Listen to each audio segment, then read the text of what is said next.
Welcome back to Morning Trade Live. It's time now for the big picture. So let's welcome in Kathy Jones, Chief Fixed Income Strategist at Schwab Centre for Financial Research. Very good morning to you, Kathy. Thanks so much for joining me today. Okay, so we know now that we're going to be getting that September jobs report come this Thursday. Is that going to move the needle?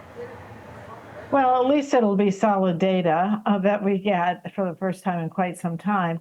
I do think it'll be important.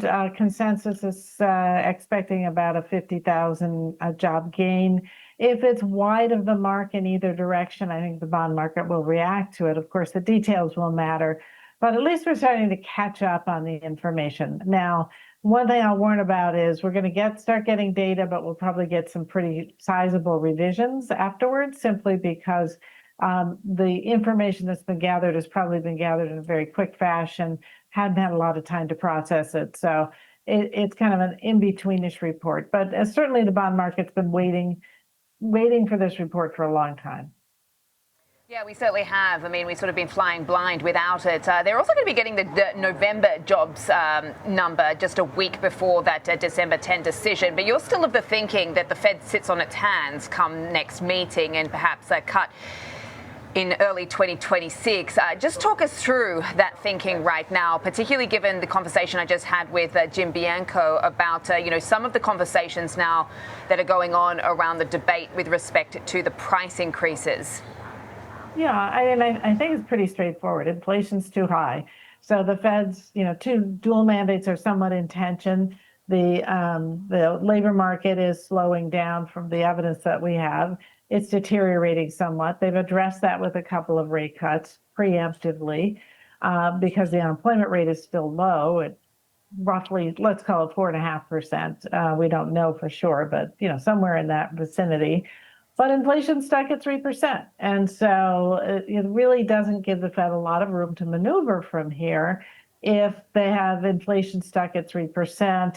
And the Fed funds rate, the lower bound is at 3 3/4. That gives them 75 basis points to play with unless they get inflation down. Inflation's not down. So until that happens, I don't see that the Fed has a whole lot of room to move. The other factor that plays into this is that there's not a lot of evidence that interest rates are really holding back the economy. What we're seeing is financial conditions are very easy. Lenders are lending, people are borrowing, even though perhaps the rates are high, they're still borrowing, they're still able to get credit. So we're not really seeing a big constraint on the economy from the current level of interest rates. So lowering them may not make any difference. Raise an interesting point. And speaking of who is borrowing, it's a lot of the AI tech companies. I mean, I'm just looking at the Journal front page report talking about bond issuance by big AI tech companies has shot up in 2025.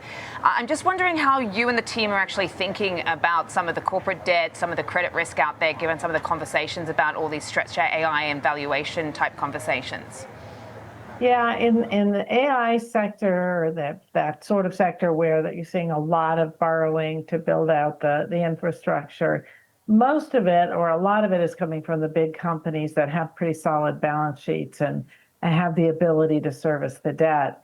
But the fact that we're seeing just this big explosion in the level of debt is concerning when you have credit spreads at very low levels. So it doesn't take too much to see that you could see those credit spreads widen if we hit a speed bump in terms of the build out of AI or in terms of the economy. We're more focused and more concerned about lower rated companies, the high yield companies, people in the leveraged loan market, because they have less capacity to deal with this servicing the debt. But nonetheless, you start to pile up the debt, you will expect to see those spreads widen, because the market should demand a higher yield relative to treasuries to account for that risk of a burden of debt that's becoming very high very quickly. Kathy Jones, always a pleasure. Thanks so much for joining us today. That is Kathy Jones, Chief Fixed Income Strategist over at Schwab Centre for Financial Research. Really appreciate your time.